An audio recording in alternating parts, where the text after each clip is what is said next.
June 9th, 1972, Isle of Man. The afternoon race has just finished. The winner is walking away from his motorcycle. He has won here 10 times. He is the greatest Grand Prix motorcycle racer alive. He announces he will never race here again. That morning, his closest friend had died on this same course. He had driven him around the track the night before in a car to help him remember every corner.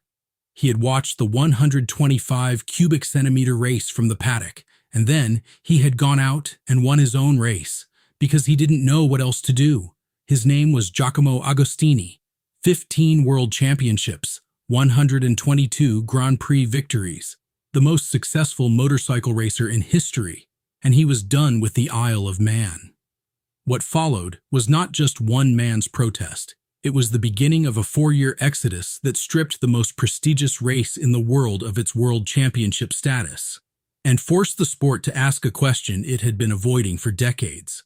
How many riders had to die here before someone said enough?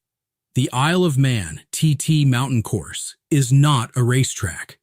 It is 37.73 miles of public road on a small island in the Irish Sea. Stone walls line the route. Village houses sit directly at the edge of the course. The road climbs over the Snaefell Mountain at 1,400 feet of elevation, exposed to open weather, wind that can gust past 100 miles per hour, and mountain fog that arrives without warning. There are 264 corners, no gravel traps, no tire barriers, no runoff. If a rider leaves the road, there is a wall, a ditch, or a drop waiting for him. In 1972, riders were averaging over 100 miles per hour around the entire 37-mile lap. At the fastest sections, they were traveling at over 150. Since the course began racing motorcycles in 1911, it has claimed 281 lives. That number includes riders, sidecar passengers, marshals, and spectators. It is the most lethal circuit in the history of motorsport. The sport knew this in 1972. It had known it for decades. The TT had already claimed its first life in 1911. By the 1960s, riders were dying almost every year the event ran. In 1970, 2 years before Parlotti, 6 competitors died in a single event. 6. The most in any single year in the history of the race. One of those 6 was Santiago Herrero, a Spanish rider 27 years old, leading the 250 cubic centimeter world championship. He had come to the Isle of Man because the TT was a championship round, which meant if you wanted the title, you had no choice but to race here. Herrero crashed at the 13th milestone section. He died from his injuries. The TT ran the following year, and the year after that. Gilberto Parlotti was born on September 17, 1940, in Zero Branco, a small town in the Treviso province of northern Italy. He was not a factory superstar. He was not a household name outside of the paddock. He rode for Morbidelli, a small Italian manufacturer competing in the 125 cubic centimeter class, the smallest and lightest category in Grand Prix motorcycle racing. But in 1972, he was on a run. He had won the first 2 125 cubic centimeter races of the season, in West Germany and in France. He was leading the 125 cubic centimeter world championship. His main rival, the reigning champion Angel Nieto, had broken his leg in practice at the Isle of Man in 1968 and vowed never to return. Nieto's absence from the TT was Parlotti's opportunity. If he raced here, on a course he had never seen, and if he performed well, the championship lead could become insurmountable. The problem was the course itself. Parlotti had never competed at the Isle of Man. The 37-mile mountain course is unlike anything else in Grand Prix racing. It cannot be learned in a few practice laps. Riders who grew up on it, who had spent years memorizing every bump, every crest, every corner where the road drops away unexpectedly, still crashed and died here. For a first-time competitor, the learning curve was not just steep, it was potentially fatal. His friend Giacomo Agostini knew this. Agostini had won at the Isle of Man 10 times. He knew every mile of the course. He knew what it demanded, and he did his best to help Parlotti prepare. The night before the 125 cubic centimeter race, Thursday, June 8, 1972, the two Italian riders had dinner together. Parlotti had a request. Agostini recalled it decades later in an interview with Motorsport magazine. The night before the 125 race, Parlotti and I had dinner together, and he said, "Please, Ago, why don't you take me for a lap in a car, just to help me remember all the track?"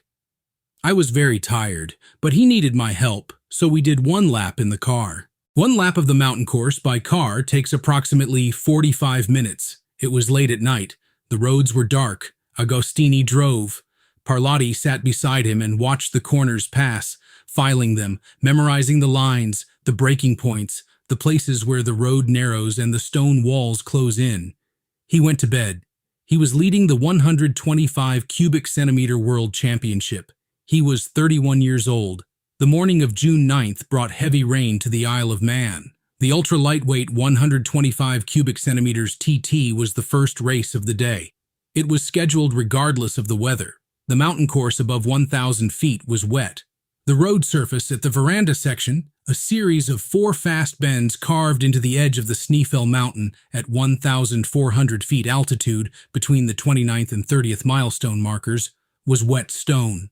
Below the road on one side, the hillside dropped steeply. Agostini was not riding in the 125 cubic centimeter race. His senior 500 cubic centimeter race was scheduled for that afternoon. He went to the paddock early to watch Parlotti.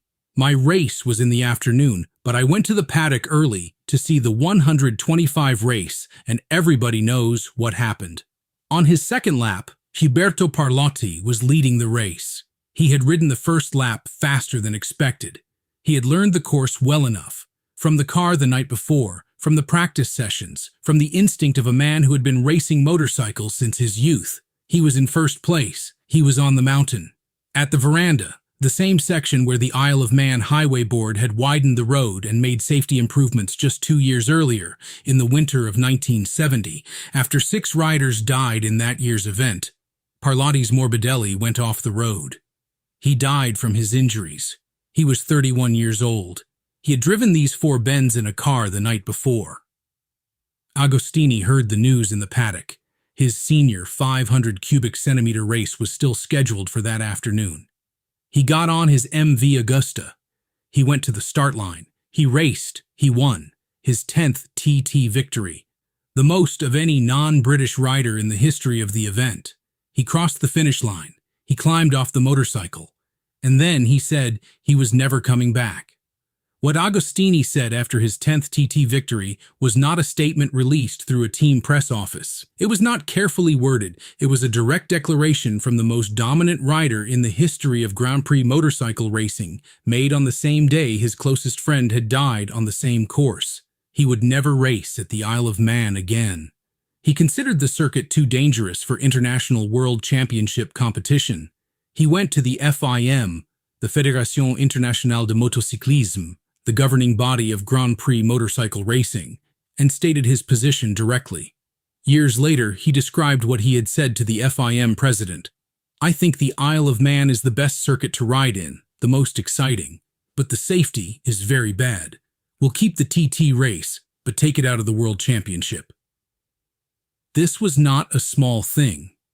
In 1972, the Isle of Man TT was not simply a race on the calendar. It was the oldest and most prestigious event in Grand Prix motorcycle racing. It had been running since 1907. It was where reputations were made, where the sport's mythology lived. Manufacturers competed here to prove their machines. Riders came here because winning the TT was proof of something that no other race could provide, that you could master 37 miles of public road at 100 miles per hour average speed. Agostini had won it 10 times. He loved the circuit. He said so explicitly. It was the most exciting he had ever ridden. His protest was not against the TT itself. It was against the FIM's insistence that world championship points be awarded here, that professional riders who wanted to compete for the title had no choice but to race on a course where the margin between a perfect lap and death was measured in inches. Initially, his stance was unpopular. The TT was an institution. The island community depended on it. British fans revered it. The ACU, the Auto Cycle Union, which organized the event, had spent years defending its world championship status against growing criticism. But Agostini was not alone. Angel Nieto had already decided. The reigning 125 cubic centimeter world champion had made his TT debut in 1968, broken his leg in practice, and vowed never to return. He kept that vow. After 1972, other riders began to follow Agostini's position. Not all at once, not a single dramatic moment of collective refusal, but gradually, year by year, the names who mattered in Grand Prix racing stopped appearing on the TT entry list. The argument was straightforward. Grand Prix motorcycle racing was becoming faster every year. Motorcycle technology was advancing rapidly. Better tires, more powerful engines, improved aerodynamics. The bikes that competed in 1972 were significantly faster than those of 1962. The speeds on every circuit were rising. On modern purpose-built circuits, that speed increase could be managed. Runoff areas could be expanded. Barriers could be improved. Track surfaces could be resurfaced. Safety could evolve alongside the technology. On the Isle of Man mountain course, a public road built in the 19th century with stone walls that had stood for 100 years and village houses that could not be moved, there was no room for safety to evolve. The road was what it was. The walls were where they were. The mountain was as exposed as it had always been. By 1976, only a handful of serious Grand Prix riders remained among the TT entrants. The entry list that had once contained every name in the sport now showed a field of enthusiastic amateurs, committed privateers, and British specialists. Riders who loved the island, who chose to be there, but who were not competing for the 500 cubic centimeter world championship. The FIM reviewed the situation. The numbers were irrefutable. The world championship contenders were not racing here. The TT was no longer a true world championship event in anything but name. In 1976, it was announced, the Isle of Man TT would be removed from the Grand Prix World Championship calendar. From 1977, the British round of the FIM Championship would be held at Silverstone, a modern circuit purpose-built with proper runoff and safety infrastructure. The TT would continue. It still runs today. But it would no longer be a round of the World Championship. Riders could choose to enter or not. No points were at stake. No rider was forced to be there. Agostini was asked decades later whether he believed his protest had saved lives. His answer, yes, I think so. To understand why the boycott mattered, why it took the specific form it did, you need to understand what the Isle of Man TT actually required of a Grand Prix rider in 1972. A world championship race at a normal circuit, Spa, Monza, the Nürburgring, lasted between 30 and 90 minutes on a course that riders could learn across a race weekend. Practice sessions allowed them to walk sections on foot, to talk through corners with teammates, to build a mental map over multiple laps at gradually increasing speeds. The Isle of Man TT lasted approximately 2 hours per class. The course was 37.73 miles. A rider who made a mistake in the second hour of the race was 25 miles from the start line on a mountain road with no quick way back to the paddock and no immediate medical response that could reach him from the road. The medical infrastructure in 1972 was not what it is today. From 1973, the year after Parlotti's death, the TT introduced a new rule.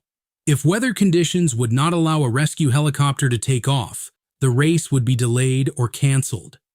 This rule had not existed before June 9, 1972.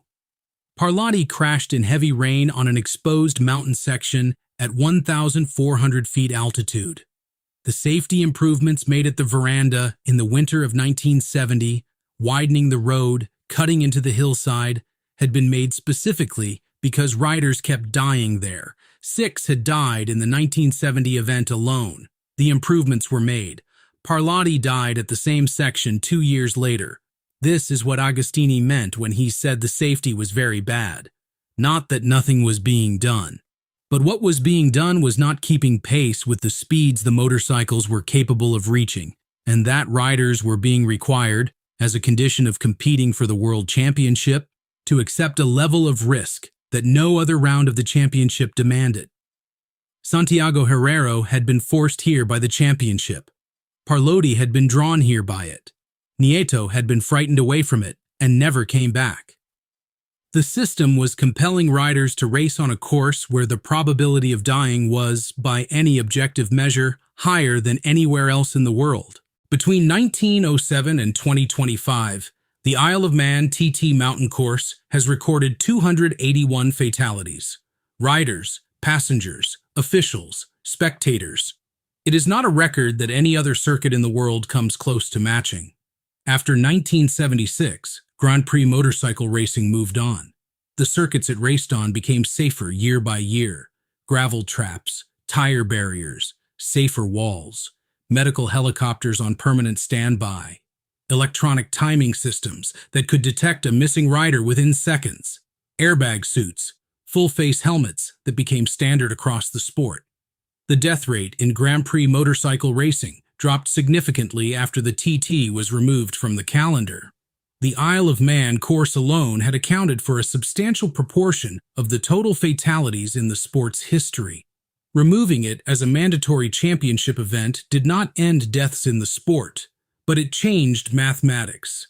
The TT itself did not become safe. It still runs. Riders still die there, on average, several every year. But the critical difference, the one Agostini had pushed for, was achieved. It became a choice. A rider who entered the Isle of Man TT in 1977 and beyond was choosing to be there. No championship points compelled him. No title was at stake. The risk was entirely his own to accept or decline. Agostini reflected on this in an interview decades after 1972. Many riders appreciated it because it gave them the freedom to decide if they want to go or not. Gilberto Parlotti never got that choice. He came to the Isle of Man in 1972 because the championship brought him there. He had never raced the course before. His friend drove him around it in the dark the night before, doing what he could. He was leading on lap 2. He was 31 years old. After his death, from 1973 onward, the TT introduced the helicopter rule. No race would start if conditions prevented medical evacuation. A rule that would have been relevant on the morning of June 9, 1972, when heavy rain was falling on the mountain. It came 1 year too late for Parlotti. Giacomo Agostini never raced at the Isle of Man again. He kept his word. He was asked many years later whether he thought his protest had been worth it, whether walking away from the most prestigious race in the sport on the day he won it for the 10th time had made any difference. Yes, I think so.